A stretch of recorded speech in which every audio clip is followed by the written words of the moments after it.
Hello বন্ধুরা, তো আজকে আপনাদের জন্য একটা গুরুত্বপূর্ণ ভিডিও নিয়ে হাজির হলাম। আর আজকের এই ভিডিওতে আমি আপনাদেরকে বলবো যে কিভাবে কবুতরগুলোকে পোষ মানাবেন। তো বন্ধুরা, আপনারা সব সময় একটা কথা মনে রাখবেন যে নতুন কবুতর যদি নিয়ে আসেন, সেই কবুতরগুলোকে আপনারা অনেকেই ভুল করেন যে এক সপ্তাহের মধ্যে আকাশে উড়ানোর চেষ্টা করেন। বন্ধুরা, এই ভুলটা কখনোই করবেন না, কারণ একটা নতুন কবুতর নিয়ে আসলে তাকে কমসে কম 1 থেকে 1.5 মাস লাগে সেই পরিবেশটাকে চিনতে, আপনার ঘরটাকে ভালোভাবে চিনতে। তো বন্ধুরা, কমসে কম আপনারা 1 মাস ভালোভাবে পরিবেশটা, ঘরটা, আপনার খাঁচাগুলোকে, ওই কবুতরগুলোকে চেনাবেন।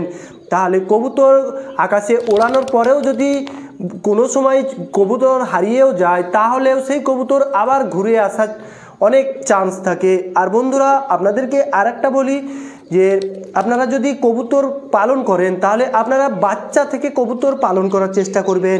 কারণ আপনারা যখনই একটা বাচ্চা কবুতরকে পোষ মানাবেন, সেই বাচ্চা কবুতর আপনার ছোট থেকে বড় হওয়া পর্যন্তই আপনার ঘরে থাকে, আপনার ঘর চেনে, খাঁচা চেনে।